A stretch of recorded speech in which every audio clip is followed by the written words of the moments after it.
Ralf Speth, just explain why are you making this decision? Why are you cutting jobs? At the very moment, the automotive industry, but also Jaguar Land Rover, the very small niche specialist OEM, are facing multiple challenges. Geopolitical issues in China, Brexit in Europe, but also then the regulatory disruptions. Think about CN6 in China, or think about the WLTP, and or all the investments we have to do to change our business into automotive, connected and electrified vehicles with shared economy for the future mobility. How difficult has this decision been for you? It's a very hard decision. It's a very difficult decision. That goes without saying, because I'm totally aware what it means to people. What does it mean to people? What will it mean for your workforce? At the end of the day, we are going to reduce our workforce in order to stabilize Jaguar Land Rover. Jaguar Land Rover is a brand with a huge heritage and a huge history. And we have to make sure that the company is really fit for the future, is set up for the future, lean, more productive, in order to weather the storms of these disruptions better. Okay. Will JLR make a loss this year? We still have a quarter to go. And yes, as you know, the very first three quarters were very, very difficult. But we are doing everything, and the organization is absolutely committed to deliver good results. Do you think you'll make a loss this year? Let's see at the very end of March. Are you losing money at the moment? What's the position of the company thus far? People will want to know on a day like this. At the very moment, as I mentioned, the situation is very, very critical, and at the very moment we are losing money. It's as simple as that, and that's why you've taken this decision? Yes. In the past, you have been quite critical of government policy. I'm talking here about the issue with diesel sales. They have become less popular. You have found yourself exposed. Is government policy to blame for the job cuts you've announced today? I don't want to blame government at all. We have the highest percentage of diesel vehicles in the UK, but also in Europe.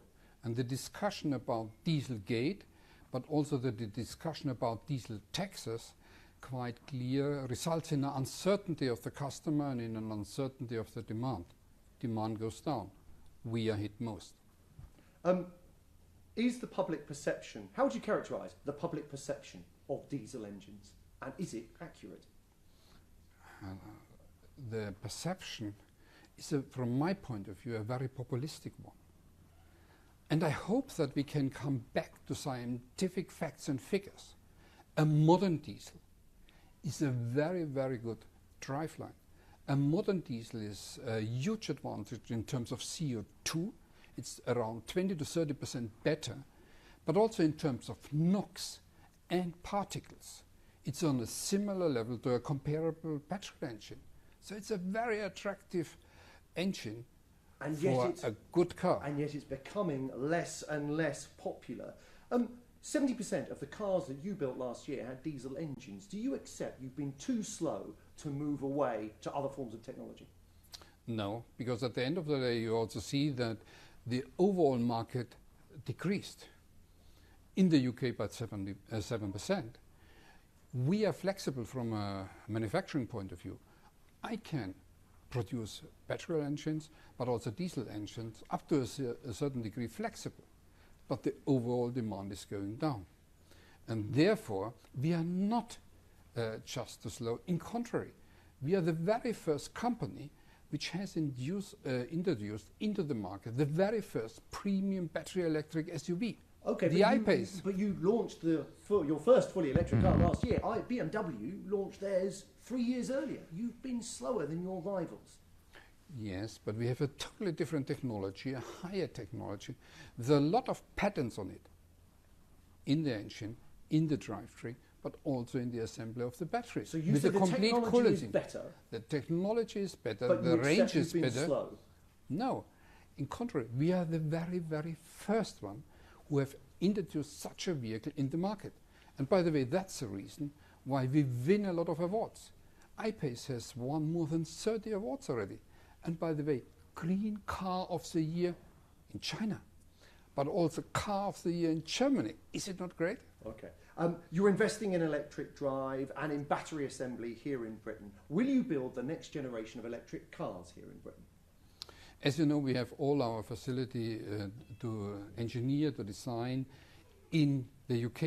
And we are also going to engineer and design all of our vehicles, also the next generation of battery electric vehicles in the UK. And we are producing at the very moment, think about the new Range Rover and Range Rover Sport, already the PHEV versions in the UK. And we will also then produce the very first vehicles, the pre-series vehicles and everything in the UK. What percentage of the cars you build currently are built in Britain, Ralf? It's about 90%, isn't it? 90, yeah, that's the order of magnitude. We have around 90% produced in the UK. And so at the moment, 90% of the cars you build are built in Britain. Will that be the case in 5 years' time? I hope not. I hope that the relative percentage is the same, but the number, the absolutely number of vehicles will be higher. What does it mean? We are really committed to the UK. Jaguar Land Rover is a British company, and I'm absolutely convinced and committed to the UK. But and you that's have the reason. factories around the world, and that's people's worry, that actually you will start investing abroad rather than here in Britain. No, that's not the case. We invest over proportionally in Britain. We have renewed all our factories. We are at the moment expanding our engineering center. We are building new labs here for hundreds of millions of pounds with a clear commitment to stay in the UK, to produce in the UK. On the other hand, we also have to be closer to the customers around the world in order to produce even more cars, to get higher economies of scale, to become more competitive. And so one of your factories in the UK is on a 3-day week. Is Castle Bromwich safe?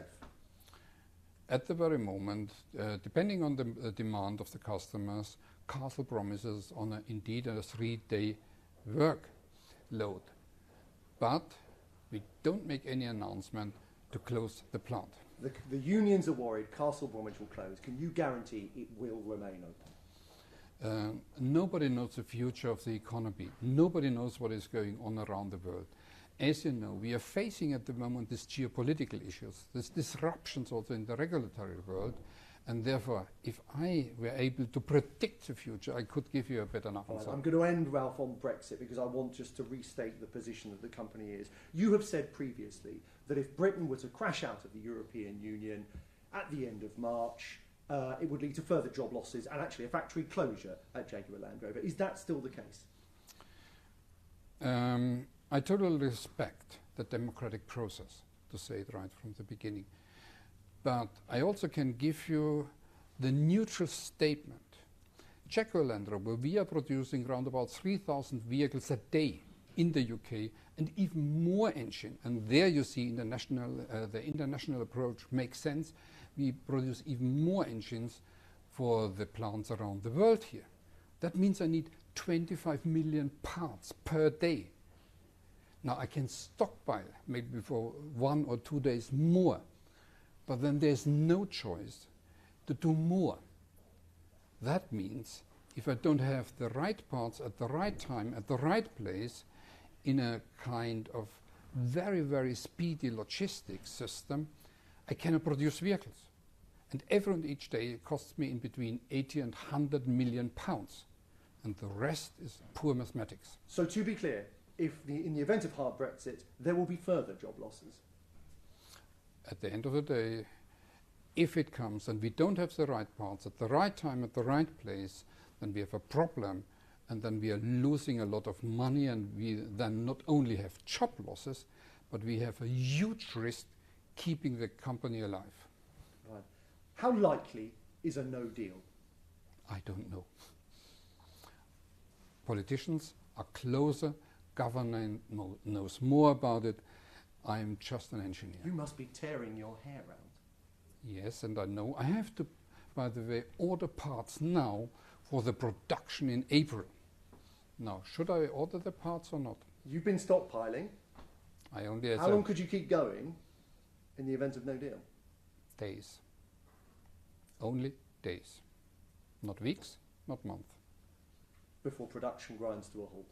Yes, because I need 25 million parts, and every and each of these parts at the right change status, in the right color, and all this kind of complexity. And you cannot store this. Ralf Speth, thank you very much. Thank you very, very much. Thank you.